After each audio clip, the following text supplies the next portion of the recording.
Assalamualaikum warahmatullahi wabarakatuh. Salam sejahtera untuk semuanya. Saya Pak Ali dari Inse Chamber. Berikut ini adalah bab 7 untuk SMP kelas 7 garis dan sudut. Sebelum kita mulai pembahasan, ya, bagi kalian yang belum subscribe, silakan subscribe dulu. Klik like, subscribe, and share.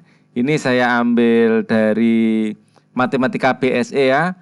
Kurikulum 2017, kurikulum 2013, revisi 2017 ya. Ini tahun revisinya. Jadi ini masih relatif baru ya untuk SMP kelas 7 semester 2.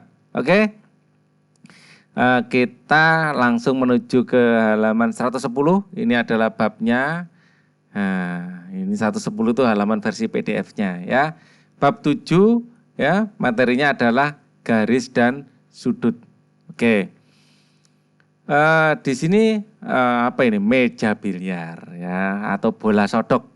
Ini bolanya sodok del akan memantul membentuk sudut tertentu. Oke. Itu ilustrasinya.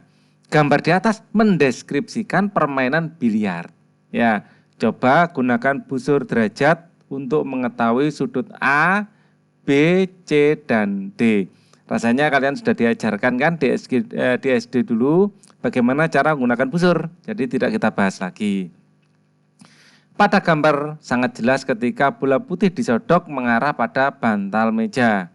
Ya, biliar di titik C, del, lalu memantul membentuk sudut. Ya, pertanyaan yang muncul tentu adalah arah pantulan bola putih. Apakah pantulan bola putih mengarah pada titik A atau B untuk mengenai bola nomor 8. Jadi ini ada bola nomor 8. Ini mau diarahkan kemana ini? Ya, disodok ke sini, dia akan memantul ke sini, terus akan memantul ke sini. Apa disodoknya ke sini, agak ke sini, memantul ke sini, terus memantul ke sini? Ya, apakah disodoknya ke sini saja, terus langsung memantul ke sini? Nah, banyak sekali alternatif yang bisa kita lakukan untuk memasukkan bola nomor 8 ini ke lubang ya. Ini detailnya kalian baca sendiri ya. Kita langsung saja. Kata kunci dalam bab ini adalah titik, garis, bidang, sudut, sudut berpenyiku, sudut berpelurus, sudut sadap, sudut berseberangan, sudut bertolak belakang, melukis sudut dan membagi sudut ya. Kita lanjut langsung. Nah, garis dan sudut ini nanti dibagi menjadi ada garis, ada sudut ya. Garis sendiri adalah hubungan antar garis, membagi garis, kedudukan dua garis, perbandingan segmen garis, ya. Sudut ada ukuran, hubungan antar sudut, melukis sudut, sudut berpenyiku dan berpelurus, sudut bertolak belakang, dan sudut pada dua garis yang sejajar yang dipotong oleh garis lain. Ya, kita lanjutkan. Nah, hero kita adalah Euclides. Euclides adalah disebut sebagai bapak geometri. Merupakan ahli matematika pada zaman Romawi kuno. Wah, jadul sekali ini ya. Bukunya yang berjudul Elements merupakan karya geometri terbesarnya hingga saat ini, digunakan sebagai acuan dasar ilmu-ilmu geometri. Ya, sampai sekarang ya hasil pemikiran dari Pak Euclides ini masih dipakai. Ini memang jos gandos Pak Euclides ini. Euclides menulis 13 jilid buku tentang geometri. Dalam bukunya beliau menyatakan aksioma, pernyataan-pernyataan sederhana yang membangun semua dalil tentang geometri. Berdasarkan aksioma-aksioma tersebut, contoh dari aksioma Euclides adalah, contohnya ini ya, ada satu dan hanya satu garis lurus.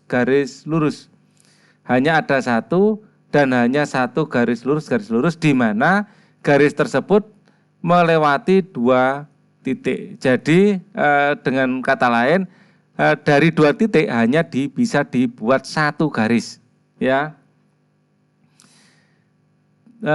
Garis lurus tersebut melewati dua titik.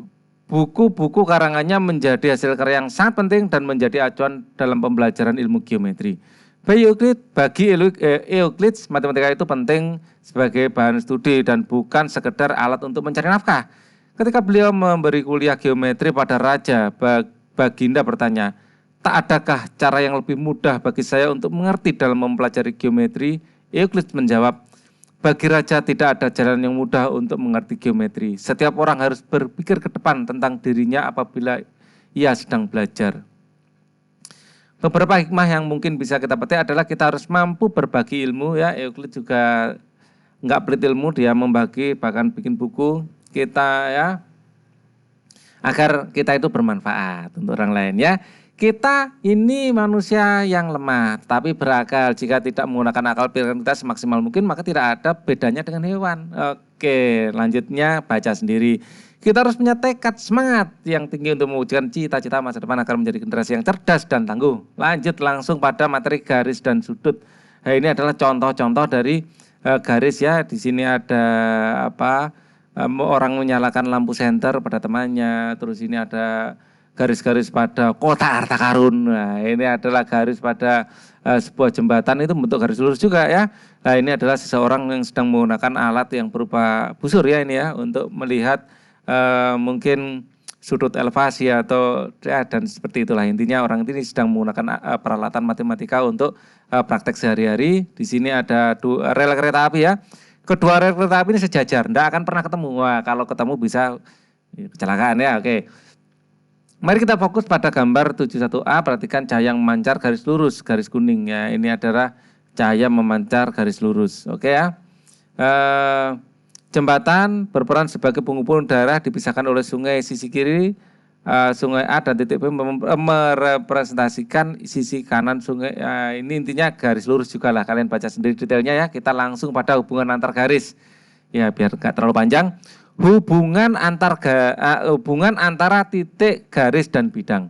Dalam ilmu geometri terdapat beberapa istilah atau sebutan yang tidak memiliki definisi, undefined terms. Antara lain titik, garis, dan bidang. Meskipun ketika istilah tersebut tidak secara formal didefinisikan, sangat penting disepakati tentang arti istilah tersebut. Perhatikan gambar berikut, ini adalah titik. Titik adalah nokta kecil, ya, dot ya. Garis, ya ini adalah seperti ini, ya. Biasa kita definisikan sebagai hubungan titik-titik yang membentuk untaian lurus ya. Kalau garis lurus, untaiannya lurus. Ya, bidang atau bidang alfa atau KLM ya seperti ini bidang ya.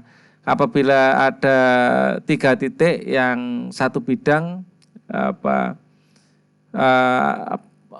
berarti ketiga titik itu ya berada di atas bidang itu ya, kayak titik di atas kertas gitu. Oke, mungkin nanti di bawah ada penjelasannya, jadi saya nggak usah mendahului. Representasi titik A, garis G dan bidang alfa. Oke, kita akan baca detailnya. Sebuah titik hanya dapat ditentukan letaknya, tetapi tidak mempunyai panjang, lebar, dan tidak mempunyai ukuran atau besaran. Titik ya til gitu aja. Ya, titik dapat digambarkan dengan memakai tanda noktah. Ini adalah simbolnya, bisa bulat, bisa kotak. Intinya noktah til gitu aja. Sebuah titik dinotasikan atau diberi nama dengan huruf kapital biasanya. Bisa A, B, C dan sebagainya. Apakah harus? Tidak harus juga biasanya ya. Diberi nama dengan huruf kapital. Adapun garis direpresentasikan oleh garis lurus dengan 2 tanda panah di setiap ujungnya yang mengindikasikan bahwa garis tersebut panjangnya tak terbatas. Bisa diperpanjang sampai ke sana sekali, ini ke bawah sekali gitu ya. Intinya panah itu artinya menuju tak terhingga. Oke.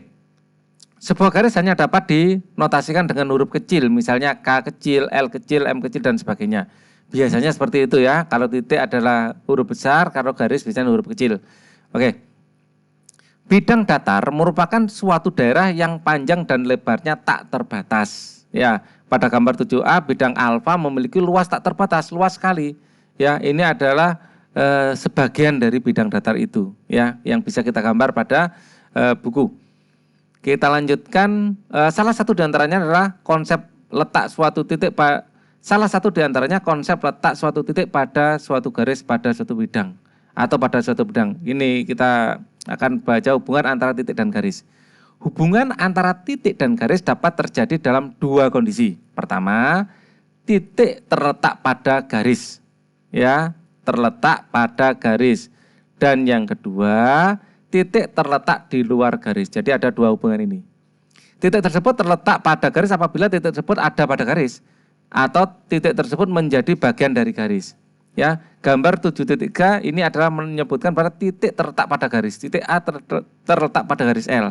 Ya, berikut perhatikan hubungan antara titik dan garis. Pada gambar 7.3a memperlihatkan titik A terletak pada garis L. Sedangkan gambar B ya memperlihatkan letak titik B ini di luar garis L, jadi tidak pada garis. Ya, ini rasanya mudah ya. Kita lanjutkan aja sekarang hubungan antara titik dan bidang. Keadaan di atas berlaku pula untuk hubungan titik dengan bidang. Titik terletak pada bidang atau titik tersebut menjadi bagian dari bidang. Perhatikan gambar 7.4. Titik D terletak pada bidang beta. Nah, ini bidang alfa. Nah, titik D ini tidak terletak harusnya ya.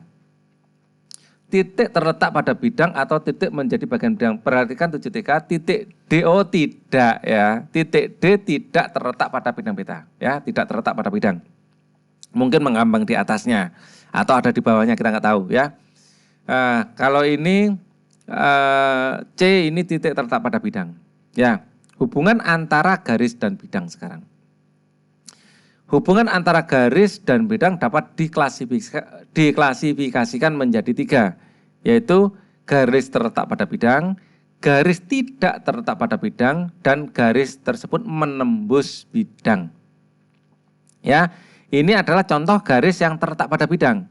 Jadi seluruh garis itu tergambar di bidang, bisa digambarkan di bidang. Ya, kalau garis di luar bidang, berarti garis itu keseluruhannya ada tidak sama sekali tidak bersentuhan dengan bidang. Ya. Ya. Ini garis menembus bidang, garisnya itu menembus bidang, ya. Seperti ini jarum ditembuskan pada kertas gitu ya. Nah, sekarang titik segaris. Titik-titik segaris, 2 titik atau lebih dikatakan segaris jika titik-titik tersebut terletak pada garis yang sama. Contohnya titik A dan titik B sama-sama terletak pada garis L. Ya. Oke. Itu adalah titik yang segaris. Oke, kita akan lanjutkan titik sebidang sekarang. Titik sebidang adalah titik yang terletak pada bidang yang sama. 2 titik atau lebih dikatakan sebidang jika titik-titik tersebut terletak pada bidang yang sama. Ya, titik C dan D. Misalnya kalian memberi nokta pada kertas C dan D, itu pasti pada bidang yang sama, yaitu bidang kertas itu. Ya, tapi kalau C-nya di kertas kalian dan D-nya di kertas teman kalian yang lain, ya itu enggak satu bidang atau belum tentu satu bidang. Kalau sama-sama bidang itu kalian letakkan di meja, ya berarti satu bidang, yaitu bidang meja. Ya, oke. Titik sebidang itu disebut koplanar. Ya, ini titik terletak segaris dan namanya kolinier. Jadi kalian juga harus menghafalkan nama bahasa Inggrisnya ya, kolinier dan koplanar. Ya. Sekarang ini adalah garis AB. Perhatikan pada gambar 71A dan B. Ya. Wah, 71 di atas sekali. Mana 71? Wah, ke atas sekali. Ini 7 berapa? 3. Ini 71. Nah, ini A dan B. Oke, perhatikan sebentar. Kita scroll ke bawah lagi. Nah, sampai mana tadi? Sampai sini. Perhatikan kembali gambar 71A dan B. Pada gambar tersebut bahwa terdapat 3 pemahaman yang berkaitan dengan garis. Segmen garis atau ruas garis dan sinar-sinar garis sinar. Secara geometri ketika pemahaman tersebut dapat dideskripsikan sebagai berikut. Gambar 78 di bawah ini adalah garis melalui titik A dan B yang disebut sebagai garis AB. Ya, ini cara menamai garis selain B kecil atau A kecil.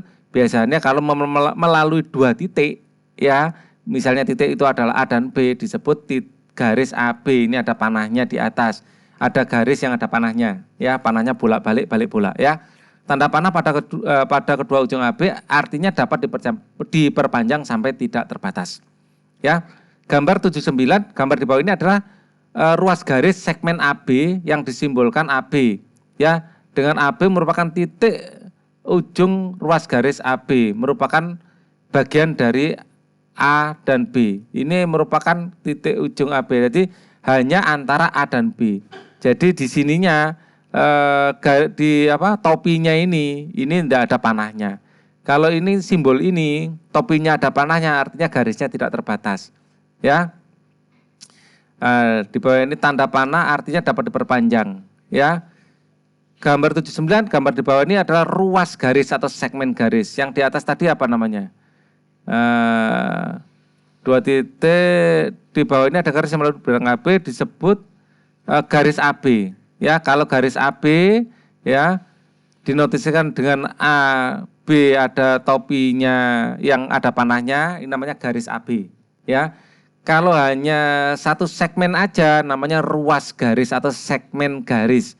Ya, ruas atau segmen, oke? Itu penting. Pada gambar 7.10 di bawah, ini adalah sinar garis AB. Jadi kalau sinar garis di sini yang terbatas, ke B-nya enggak terbatas. Jadi panahnya hanya menuju yang B. Ya, ini adalah sinar garis disimbolkan AB memiliki titik pangkal di A tetapi tidak memiliki ujung. Ya, adalah sinar garis AB merupakan bagian dari garis AB. Ini harusnya ada panahnya, ini salah ketik juga. Ya, ini sinar garis dari A menuju ke dari A melalui B, ya, menuju ke tempat air terhingga. Perlu kalian ingat bahwa garis AB sama dengan garis BA. Segmen AB tidak sama dengan segmen BA, tetapi sinar AB dan sinar AB tidak sama dengan sinar BA. Oke. Jadi ini adalah sinar BA dari B melalui A menuju tak hingga. Ya. Kalau ini kalau dijumlahkan sinar CB ya dengan sinar CA kalau dijumlahkan menjadi garis AB kan seperti itu. Oke. Kedudukan dua garis. Pada pembahasan kali ini kita akan mempelajari tentang kedudukan dua garis, baik itu dua garis sejajar maupun berpotongan. Dua garis saling berimpit pada bidang. Materi ini akan bermanfaat dalam mempelajari materi segi 4 pada bab selanjutnya. Agar kalian dapat memahami tentang materi kedudukan dua garis dengan baik, coba lakukan kegiatan. Ini adalah gambar dua garis terletak pada bidang. Jadi garis A dan B, ya, A yang merah, B yang biru ini terletak pada bidang yang sama. Ya. Jadi ini terletak pada bidang alfa. Ya, keterangan garis A dan B merupakan dua garis yang tidak sejajar. Ya, di sini kalau dilihat jaraknya 3, di sini jaraknya 5. Kalau diperpanjang terus maka A dan B pasti akan berpotongan. Ya. Garis C dan D merupakan dua garis tidak sejajar. Kita lihat di sini panjangnya 1 cm, di sini panjangnya 3 cm. Kalau ini kita perpanjang terus maka garis merah dan biru ini akan berpotongan. Nah, kalau ini garis E dan F merupakan dua garis sejajar. Kita lihat di sini panjangnya dan di sini jaraknya sama. Ini seperti rel kereta api diperpanjang sampai Jakarta, Surabaya, wah ini nggak akan berpotongan ya. Kalau berpotongan, wah salam. Ini garis G dan H merupakan dua garis yang sejajar ya. Di sini kedua jaraknya sama di bagian sini dan di sini. Ya, garis I dan L merupakan dua garis yang berimpit yang jadi satu. Ya, jadi I dan L itu adalah menempati tempat yang sama. Ini juga merupakan garis berimpit. Ya. Ini kalau ini berpotongan. Ya, garis M dan N merupakan dua garis yang berpotongan. Ini juga yang tidak sejajar ini pasti akan berpotongan. Oke. Nah, ini hanya saja ini dilihatkan perpotongannya. Ya. Garis O merupakan dua garis yang berpotongan. Ini berpotongan tetapi sudutnya tegak lurus. Kalau ini tidak tegak lurus. Ya, itu aja bedanya. Oke. Keterangan notasi dari dua garis perpotongan adalah silang. Ini notasi garis sejajar ada dua garis sejajar, notasi dua garis berpotongan tegak lurus adalah tegak lurus seperti huruf T kebalik itu. Ya, ayo kita menanya. Kalian sudah mendapatkan fakta-fakta hasil pengamatan. Mungkin kalian bertanya dua hal berikut. Bagaimana cara mengetahui perbedaan dua garis yang saling berimpitan dengan dua garis saling sejajar? Kalau berimpitan menempati tempat yang sama, kalau bersejajar tidak menempati tempat yang sama.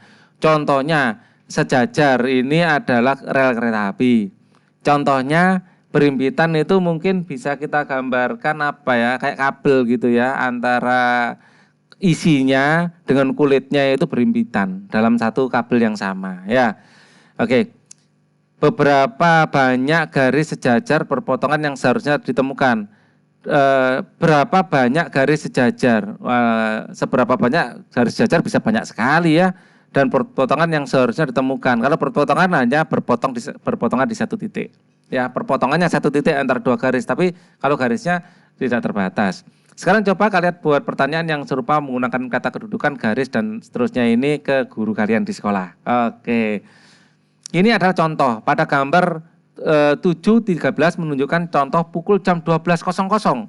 Ya, posisi jarum detik 6 menit pada jam berposisi sama. Nah, ini kedua garis berimpitan namanya. Ya, tidak berpotongan. Jika kita misalkan setiap jarum tersebut sebuah garis, ya hubungan antara kedua garis itu berhimpit. Pemahaman berimpit dalam hal ini terdapat pada satu garis yang menjadi tempat terletaknya garis yang lain. Oke. Ini untuk memahami lebih mudah tentang kedudukan garis, mari kita cermati gambar ini. Ini adalah dua garis yang berpotongan, dan ini adalah tiga garis yang berpotongan di satu titik. Ya. Kita lanjut aja, ini dua garis sejajar. Perhatikan gambar 7.15 ya. Garis pada gambar 7.15 berikut menjelaskan tentang sifat-sifat garis yang saling sejajar. Ya, kalau ini tadi, ini pada gambar titik P merupakan titik potong yang terbentuk dari dua garis L dan K. Ya, ini kalian baca sendiri ya detailnya. Sekarang sifat-sifat garis sejajar. Sifat-sifat garis yang saling sejajar. Yang pertama, melalui sebuah titik K di luar garis A hanya dapat dibuat tepat satu garis sejajar dengan garis A. Ya, jadi ini adalah garis A. Terus di luar garis A ini ada sebuah titik namanya titik K. Di titik K ini hanya bisa dibuat satu buah garis yang sejajar dengan garis biru ini atau garis A. Oke. Jika garis C memotong garis A, jika garis C memotong garis A dan A sejajar dengan B, ya A sejajar dengan B, maka garis C pasti memotong garis B. Ya. Jika garis C memotong garis A dan A itu sejajar B, garis C pasti memotong B. Ya. Jika garis A sejajar B, B sejajar C, maka A pasti sejajar C. Ya, jadi kalau A sejajar B, B sejajar C, pasti A sejajar C. Contoh berikutnya, salinlah gambar berikut kemudian buatlah garis yang sejajar dengan titik M. Nah, ini adalah garis M, adalah titik P. Ya, cara mengerjakannya seperti ini kurang lebih. Di sini ada garis, ya, di sini ada titik. Dari titik ini hanya dibuat satu buah garis, ya, yang sejajar dengan garis yang sebelumnya. Oke, kita kembali ke buku lagi. Garis N sejajar dengan M, N sejajar dengan M. Nah, seperti ini ya jawabannya. Perhatikan letak garis pada gambar 7.15. Pada garis ini terbentuklah sebanyak mungkin garis sejajar dan garis yang diberikan pada tabel. Perhatikan letak garis pada gambar 7.16 ya, di bawah ini. Bentuklah sebanyak mungkin garis sejajar dari titik-titik yang diberikan pada tabel. Tabelnya mana? Intinya di setiap titik kita kasih garis yang sejajar ya. Ini garis ini kan sejajar, sejajar, ini sejajar. Tabelnya enggak jelas ya. Diberikan pada tabelnya mana? Oh, alternatif dengan menggunakan titik A dan titik C maka terbentuklah garis AC. Ya, garis AC. Oh, ini garis-garisnya ya, kita bisa bikin garis AC ya. Kemudian perhatikan konsep kesejajaran terhadap garis yang terbentuk. Kita bisa bikin garis AC, kita bikin BD, DF, BF dan seterusnya. Garis CA ya dan garis FB adalah dua garis yang saling sejajar. CA dan FB adalah dua garis yang sejajar. Tunjukkanlah jika menurut kalian masih ada garis-garis lain yang masih sejajar ya. Garis AC juga sejajar BD juga loh ya. Nah, kan BD itu bagian dari BF. Oke, ayo kita menalar. Setelah kalian mendapatkan informasi di atas, coba terapkan pada pertanyaan berikut. Oke, di sini sudah saya siapkan. Ayo kita menalar. Coba kita baca pelan-pelan dan kita jawab bersama-sama. Setelah kalian mendapatkan informasi di atas, coba terapkan pada pertanyaan berikut. Ya, jika dua garis berpotongan, ini dua garis berpotongan. Saya gambarkan seperti ini. Jika dua garis berpotongan menghasilkan satu titik di sini, ya. Apakah yang dihasilkan dua garis saling berimpit? Kalau dua garis berimpit, ini ada misalnya garis biru berimpit dengan garis merah, ya berimpit menempati tempat yang sama. Kalau ini menghasilkan satu titik, ini menghasilkan tidak terhingga titik. Setiap titik ini adalah perpotongan kan gitu ya. Tidak terhingga titik berpotongan.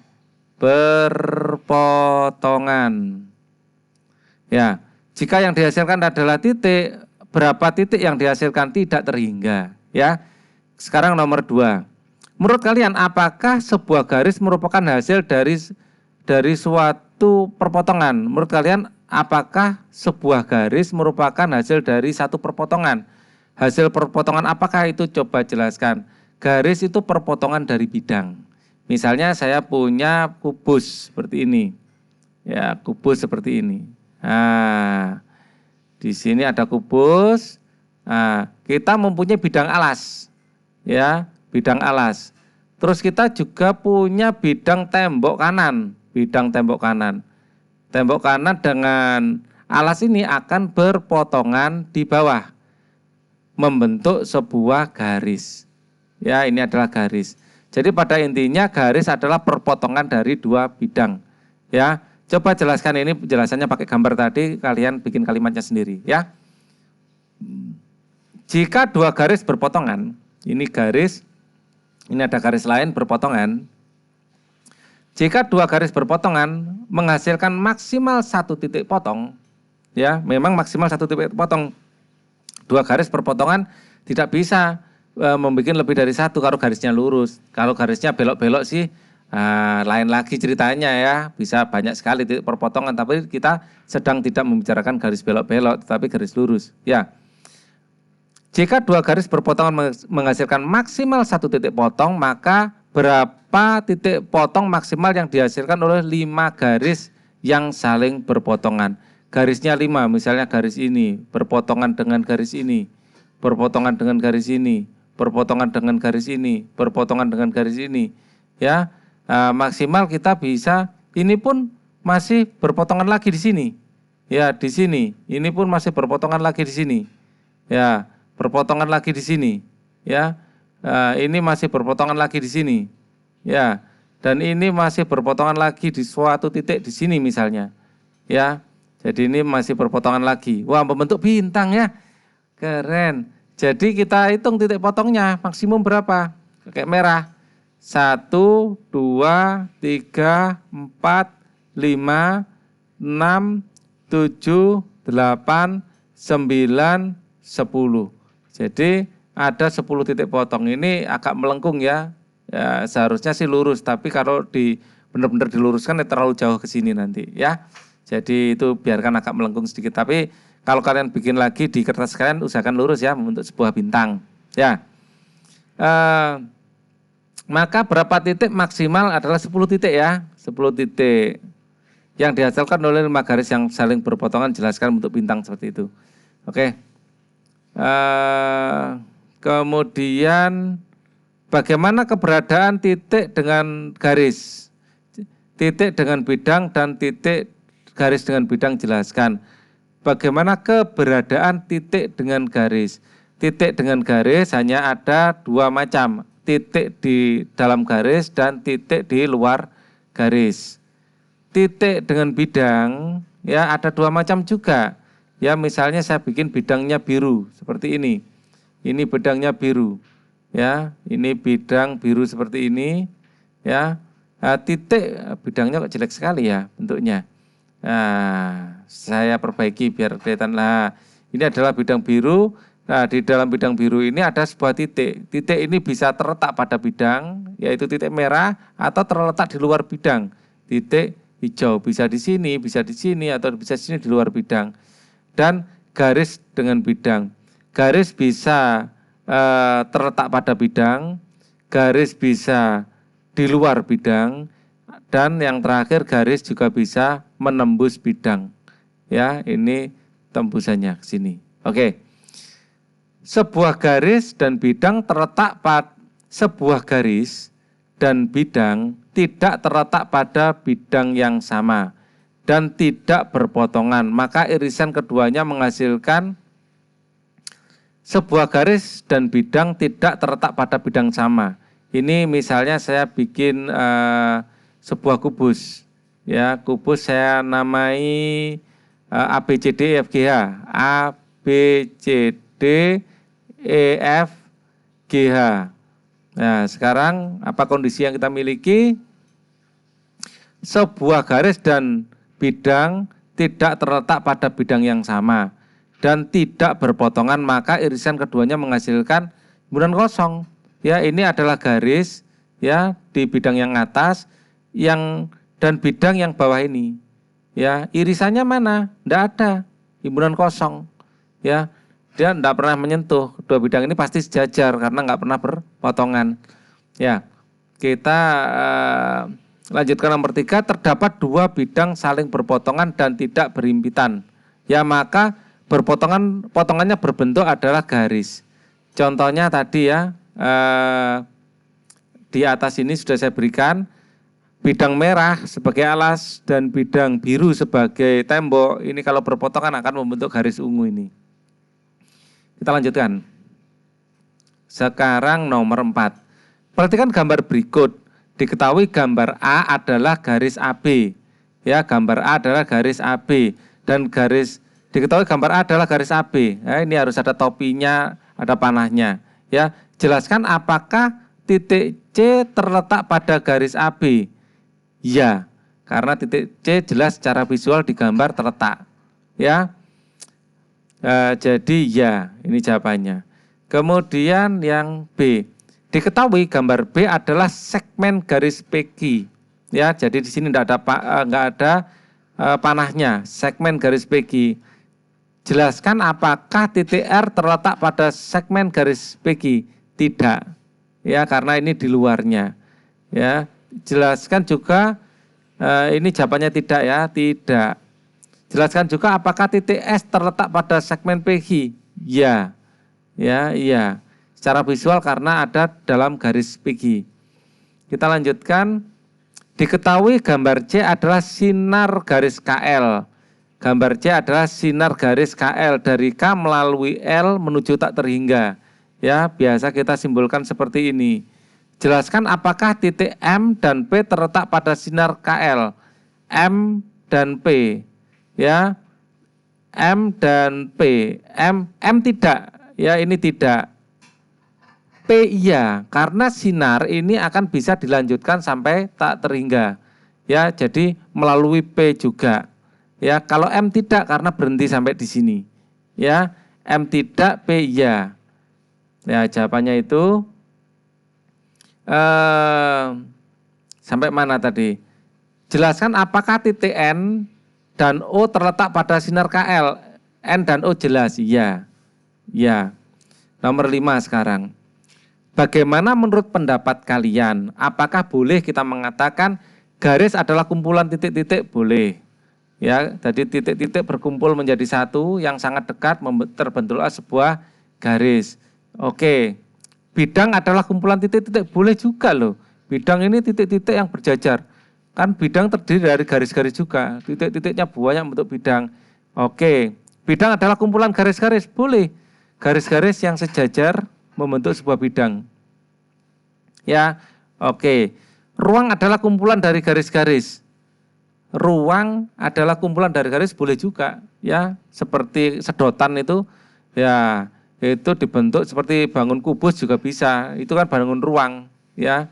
Ya, membentuk kayak rumput gitu ya, boleh juga kita menggambarkan seperti itu. Sel kulit kita juga boleh, ya. Oke. Kemukakan alasan setiap jawaban kalian. Jadi itu sudah saya beri alasannya. Ini kan bentuk luas bidang juga, ya. Oke. Ya. Selebihnya kalian kreatif bikin kalimat sendiri. Saya beri ilustrasinya saja. Nomor 6, pernyataan yang salah dari pendapat berikut adalah dua garis sejajar tidak mempunyai titik potong. Ya, ini benar. Dua garis sejajar tidak memiliki titik potong. Yang B, garis L sejajar bidang alfa. Ini misalnya bidang alfa, ya. Ini bidang alfa. Ini akan berlanjut sampai tak hingga, luas sampai tak hingga. Garis L terletak pada bidang alfa. Apabila garis-garis yang terletak pada bidang alfa tidak berpotongan dengan garis L. Ya, tidak berpotongan, tapi semua garis L harus pada garis alfa. Ya, garis L sejajar dengan bidang alfa. Oh, sejajar itu di atasnya ya. Di atasnya ini adalah garis alfa. Jadi benar ini. Ya. Contoh ilustrasinya misalnya seperti ini. Kembali gambar kubus tadi saya pakai ya untuk ilustrasi. Ya, di sini aja. Garis EA ya, ini tidak terletak pada bidang ini. Ya. Jadi kalau diperpanjang sampai kapanpun tidak akan terletak. Ya.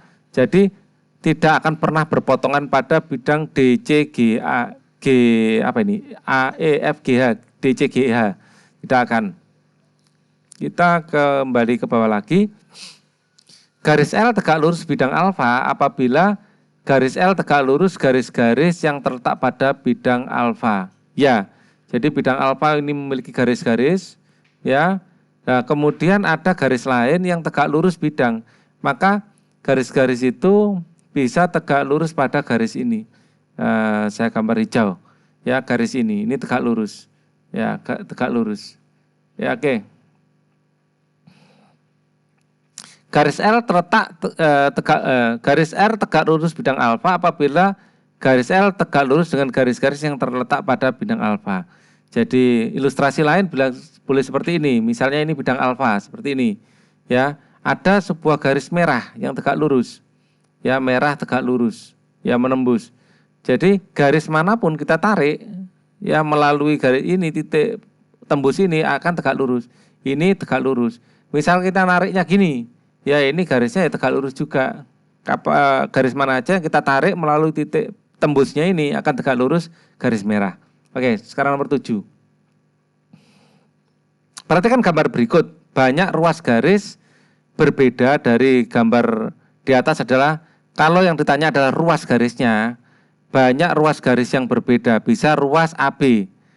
Ya, bisa ruas BC ya, bisa AB. Ya. Bisa ruas BC dari B ke C, dari B C, bisa juga ruas AC, AC, ya. Jadi ada 3. Kemudian AB dan BA itu sama ya, jadi nggak usah kita tulis lagi. Nomor 8, perhatikan gambar berikut, sebutkan pasangan garis mana sajakah yang saling sejajar. Yang sejajar adalah ini garis apa ini? Garis P dan garis H itu sejajar. Ya, garis kita nulisnya P sejajar dengan H. Ini sejajar. Hanya P dan H aja yang sejajar. Berpotongan sekarang. Yang berpotongan ya, ini garis P ini berpotongan dengan M. P juga berpotongan dengan N. Ya, garis H berpotongan dengan N. M dulu ya, biar seragam. Garis H juga berpotongan dengan N. Terus kemudian garis M dan N, M itu juga berpotongan dengan N. Ya, berpotongannya di titik V ini. Sekarang bersilangan. Kalau di sini yang bersilangan tidak ada. Contoh garis bersilangan terus bagaimana? Contoh garis bersilangan saya ilustrasikan seperti ini. Ini misalnya ada balok ya, atau kubus terserah lah. Interpretasinya seperti apa. 2 garis bersilangan itu misalnya garis ini A, ini B, ini C, D, ya, ini F, ini akan anggap saja kubus ya. E, F, G, H. Nah, contoh 2 garis bersilangan seperti ini. Ya, garis AB ini bersilangan dengan FG ya, 2 garis ini tidak sejajar, juga tidak berpotongan, juga tidak pada satu bidang, tidak terletak, tidak satu bidang. Jadi ada 3 tidak ini ya. Nomor 9 sekarang. Gambarlah 5 segi 4 TABCD. Cara gambarnya kalian tarik garis ke sini ya, tarik lagi garis sini, ini putus-putus saja ya. Terus kalian tarik garis sini. Ini sebagai alasnya ya. Terus kalian ambil tengahnya ya. Terus tarik garis ke atas sebagai tingginya. Ya, terus hubungkan ini. Kalian hubungkan sini ke sini, ini ke sini, ini putus-putus karena berada di dalam. Ya, terus ini dihubungkan ke sini. Nah, ini adalah teknik kita menggambar limas segi 4 TABCD, terus kita namai. Ini A, ini B, ini C, ini D. Lah T-nya ada titik T, T itu puncaknya. Oke, kita pakai tinta lain biar mencolok, kita pakai biru. Sebutkan semua garis yang saling sejajar. AB ya, sejajar dengan DC. Ya, terus AD sejajar dengan BC. BC ya, AD dengan BC, AB dengan CD. Sebutkan semua garis yang saling berpotongan. Ya, ini jawaban untuk A. Sekarang jawaban untuk B, berpotongan. Garis DC, DC ya, ini berpotongan dengan BC. Ini dikasih gini juga enggak apa-apa. Atau enggak usah saya kasih topi ya. Intinya sesuai, ini adalah garis gitu ya. Garis DC berpotongan dengan BC. BC. Asal namanya ada sama-sama C-nya pasti berpotongan. Ya. Apa ini? DC sama BC. Terus BC sama AB. BC sama AB. Ini juga berpotongan. Terus AD sama DC. AD sama DC ini juga berpotongan. Terus TB ya. Ini kelanjutan dari B. TB ini berpotongan dengan AB. TB juga berpotongan dengan BC. Kemudian titik ini sudah ya. Terus di sini TB berpotongan dengan BC. Ya. Maaf ini TC ya. TC. Ini kan tadi TB sudah ya. Sekarang kita bicarakan TC. TC berpotongan dengan BC dan TC berpotongan dengan DC.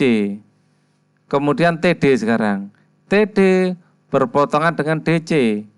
TD juga berpotongan dengan AD. Sekarang TA. TA berpotongan dengan AB. TA juga berpotongan dengan AD. Oke, ini semuanya sudah rasanya. Kita jawab yang B sudah, sekarang yang C. Adakah dua garis yang saling tegak lurus? Tidak. Jelaskan, tidak ada dua garis berpotongan 90 derajat. Tidak ada. Ada dua garis. Oh, ada sih. Nah, lupa saya. Ada. Sebentar. Ada. Masa enggak ada? Ternyata ada. Adakah dua garis yang tegak lurus? Ada. Ya, tegak lurus simbolnya seperti ada. Ada. Karena kedua garis berpotongan tegak lurus. Kedua garis berpotongan tegak lurus. Ya. Nah, berpotongan tegak lurus contohnya apa? AB dengan BC. AB berpotongan dengan BC, tegak lurus. Berarti simbolnya saya bikin bukan nyilang gitu ya. AB tegak lurus BC. AB juga tegak lurus sama AD. Terus kemudian AD dengan DC. AD dengan DC dan ini DC dengan BC. DC tegak lurus dengan BC. Nah, ini garis-garis yang tegak lurus. Adakah dua garis saling bersilangan? Lah ini baru tidak. Ya, bersilangan contohnya seperti ini. Karena tidak ada yang seperti ini. Tidak ada yang sejajar, tidak memenuhi kualifikasi ini. Ya, itu adalah kualifikasi yang bersilangan. Ya, tidak ada garis yang memenuhi kualifikasi ini. Ya, jadi jawabannya seperti itu. Nah, ini kalian tulis ulang nanti. Misalnya jawab itu. Jadi tidak ada dua garis yang memiliki syarat ini, ya, syarat. Oke. Kemudian nomor 10, perhatikan gambar berikut. Sebutkan garis-garis yang sejajar. Garis yang sejajar ini jelas. Hi S sejajar. Hi dengan S sejajar. Terus kemudian P dengan M. P dengan sejajar dengan M. Nah, ini sudah nggak ada lagi.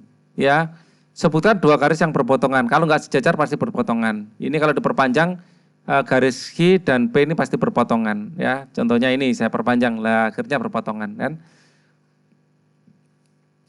Misalnya P dengan H, P berpotongan dengan H, P juga berpotongan dengan R kecil ya. R kecil, siapa lagi ini yang berpotongan? Yang P dulu. P dengan S. P itu berpotongan dengan S ya. P dengan M sejajar, P dengan N pasti pada akhirnya berpotongan. P berpotongan dengan N. Yang lain kalian sebutkan sendiri ya. Yang sudah disebutkan, kalau P sudah berpotongan dengan Q nggak usah dihitung dengan P lagi ya. Jadi misalnya contohnya Q pasti berpotongan dengan M, Q pasti berpotongan dengan N, tapi Q dengan P nggak usah ditulis lagi karena P dengan D sudah ada ya. Selanjutnya terserah kalian melanjutkan sampai mana. Q dengan apa tadi? N ya. Q dengan N, M terus Q dengan N ya. Ini adalah N yang saya maksud. Oke. Dan seterusnya kalian cari sendiri. Ya, caranya seperti ini. Kita lanjut aja, scroll ke atas. Kita tadi sudah mengerjakan nomor 10 ya. Kita akan cari untuk nomor 11, kita kerjakan sekalian di sini. Nah, ini nomor 11. Perhatikan gambar berikut, tulislah semua garis bilangan yang saling sejajar. Garis bilangan yang saling sejajar adalah AD sejajar dengan BE, sekaligus saya tulis ini juga sejajar dengan CF. Ya, artinya sebenarnya kalian bisa AB sejajar BE, AB sejajar CF, dan BE sejajar CF, boleh juga tulis seperti itu, langsung jadi satu seperti ini juga boleh. Ya, kemudian ini AB dengan DE, AB dengan DE, terus BE dengan AD, BE ini sejajar dengan AB, BE dengan AD. Oke, itu adalah garis-garis yang sejajar. Kemudian ini satu paket, ini satu paket, dan ini satu paket juga. Ya, kalau ini memang paling banyak ya, ada 3 yang sejajar. Ya, ini sama ini satu pasang, ini sama ini satu pasang. Ya, AB, BE dengan AD sudah ya, BE dengan AD kan sudah di sini tadi, nggak usah kita tulis lagi. Ya, tinggal tambahan satu paket yang belum AB dengan DE ya. Oke, kita lanjutkan. Perhatikan gambar segitiga berikut, gambar segitiga ABC ya. ABC terdiri dari 4 buah segitiga yang sama dan sebangun. Tentukan ruas garis yang sejajar dengan AB. Yang sejajar dengan AB, AB itu ini yang sejajar adalah DF. Ya, ini sejajar dengan DF. Terus DF, DF yang sejajar dengan DF ya AB. Ya, AB sejajar dengan AE juga ya. Sejajar dengan AE, sejajar dengan EB ya. Sejajar dengan E, B juga boleh diperluas seperti ini. DF ini sejajar dengan AE, juga sejajar dengan EB, boleh juga sejajar dengan AB. DE, DE ini sejajar dengan, bisa sejajar dengan CF, boleh juga sejajar dengan FB, juga boleh juga sejajar dengan CB. Oke. Perhatikan gambar berikut, diketahui titik P berada pada tengah-tengah AB ya, titik P berada pada tengah-tengah AB ya, dan titik H berada di tengah-tengah BC, titik H berada di tengah-tengah BC ya. Titik T di tengah-tengah PH, titik T di tengah-tengah PH ya. Titik T mana ini? Titik T di tengah-tengah PH.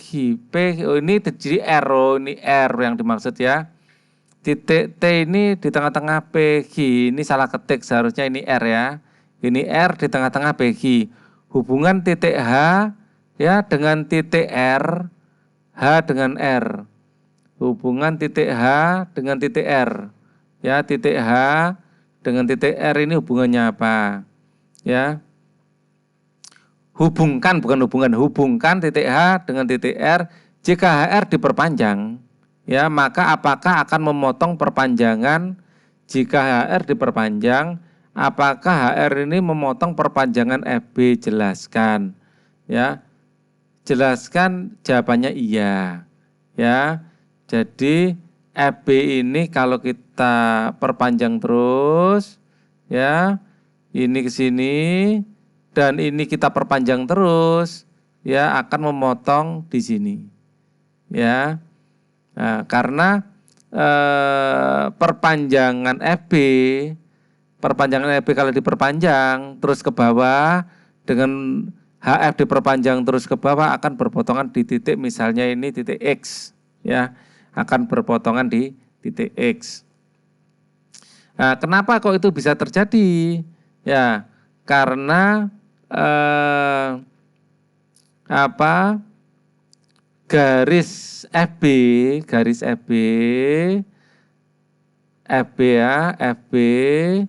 tidak sejajar bidang, tidak sejajar dengan bidang PHH, ya, PHH. Karena enggak sebidang, pasti ada pada suatu saat akan mau berpotongan, akan menembus, ya, akan menembus bidang ini, yaitu. Terus kenapa garis ini berpotongan? Karena ini kalau kita perpanjang akan memotong, ya, memotong di titik tembusnya itu, ya. Dan garis HF, ya, ini alasan lain. Garis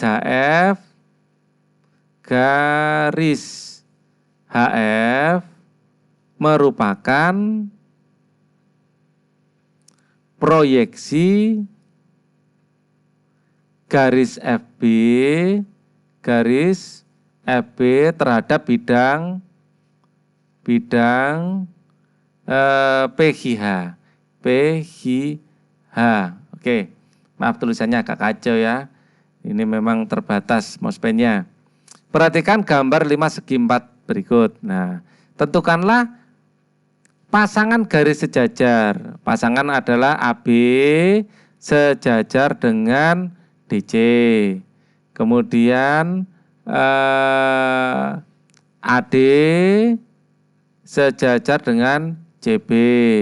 Ini pasangan dua garis sejajar. Pasangan dua garis yang berpotongan. Ya. Sekarang sama dengan tadi ya, ini mirip sekali dengan yang sudah kita kerjakan, Limas yang sudah saya gambar tadi sebelumnya. Jadi ini kalian lanjutkan sendiri ya. Garis yang berpotongan itu saya secara lisan aja ya. TA ini berpotongan dengan AB dan AD. TD berpotongan dengan AD dan BC. TC berpotongan dengan BC dan AD. TB berpotongan dengan AB dan BC. Terus kemudian garis AB berpotongan dengan CB, garis BC berpotongan dengan DC, garis DC berpotongan dengan AD, garis AD berpotongan dengan AB. Nah, ini adalah garis-garis yang berpotongan ya. Garis AC dan DB juga berpotongan di titik O. Macam-macam itu garisnya, tapi itu enggak dihitung ya, ini kan garis bantu aja. Garis-garis yang horizontal ya. Garis yang horizontal itu adalah garis AB, ini horizontal ada di alas ya. Terus kemudian garis AB, kemudian garis apa lagi ini? AB ada horizontal, terus garis BC horizontal, CD ini horizontal, DA ini horizontal. Garis yang vertikal itu hanya OT. OT ini vertikal ke atas ya. Tegak lurus bidang alas. Tuh, sudah habis. Ya sudah, ini adalah nomor terakhir kita cek di buku. Apakah itu memang nomor terakhir, nomor 14, 8, 9, 10, 11, 12, 13, 14. Nah ini kita akan nanti menuju ke kegiatan 7.2 ya, di segmen berikutnya. Jadi untuk segmen ini cukup dulu. Semoga ini bisa membantu kalian belajar. Amin. Allahumma amin. Ya, oke ya, tunggu aja. Nanti segmen berikutnya akan segera saya bikin.